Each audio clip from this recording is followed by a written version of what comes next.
Greetings, Tim Bennett here from the Cortland Voice, and I'm joined here today with City of Cortland Mayor Brian Tobin. How are you, Mayor?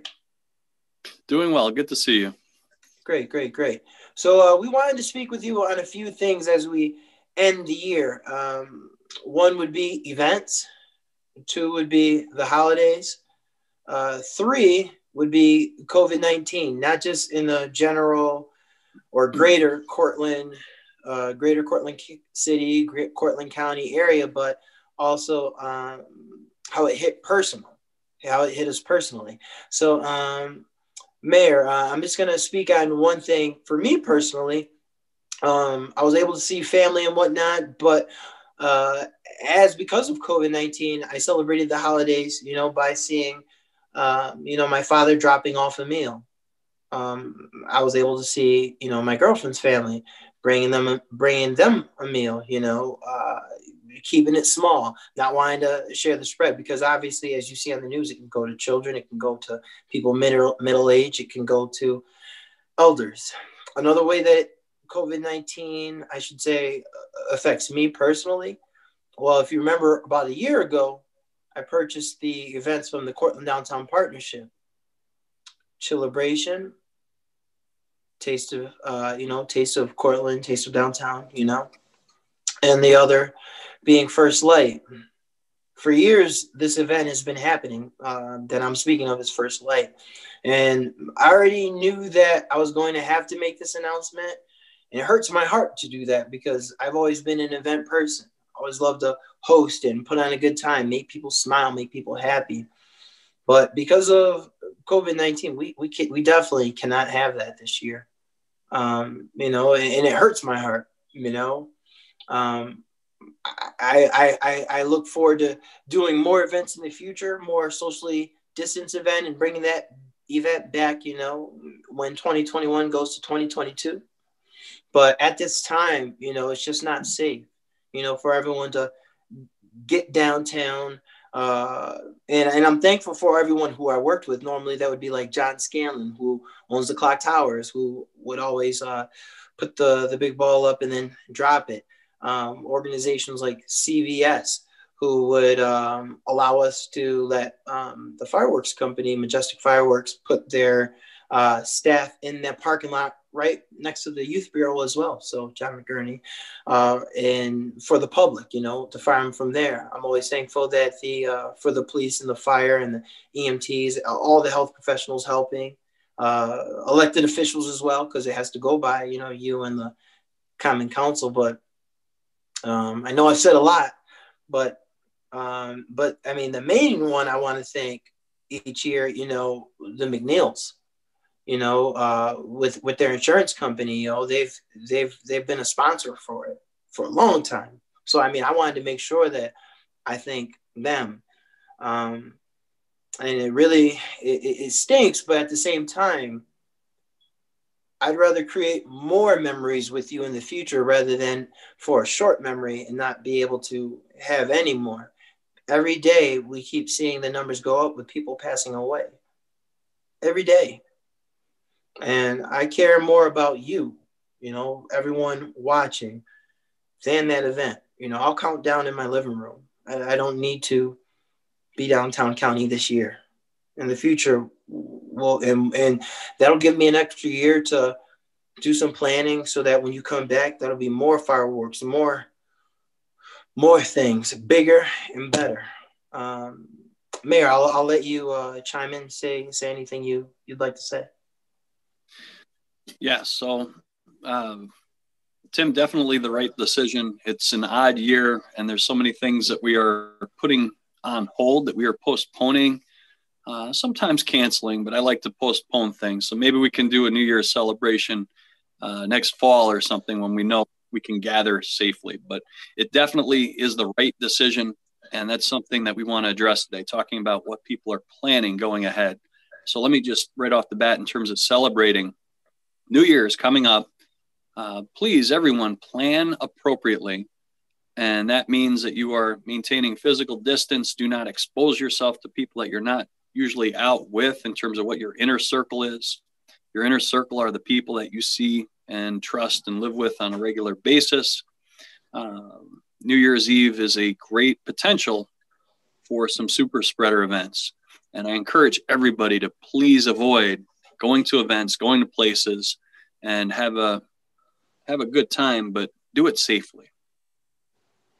I mean, with technology today, I mean, people can, do Zoom, or they can, as we are doing right now, or they can FaceTime, IG Live, Facebook Live, tweet each other, text. There's ways that people can stay in touch without actually having to be there. And in me personally, I mean, these are just my own thoughts.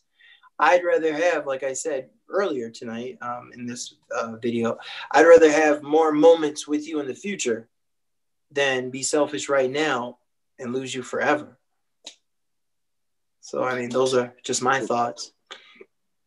Okay. Absolutely. And, we know that this is requiring sacrifice of everybody. And I'll share a little bit from my story, and hopefully people have the opportunity to kind of empathize and understand where I'm coming from when I make these asks. Mm-hmm. So last week was working down at City Hall trying to get some things done, and had a potential exposure. Another individual tested positive, let me know right away. And what I did was I started to quarantine myself, knowing that there is the potential that I could have contracted COVID.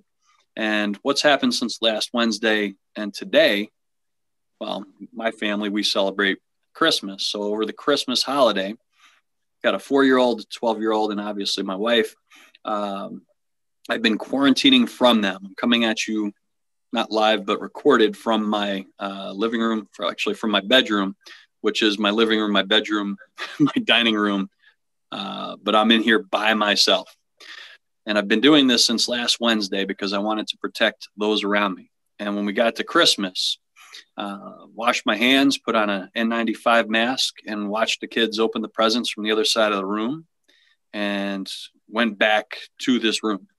And that's what I've been doing basically every day. And today, wanted to wait 7 days, which is what's recommended from when the potential exposure is to having a test. Had a test, and the test came up positive. And I have no signs, no symptoms. Everything seems to be going well. But I'm grateful that I did what I did.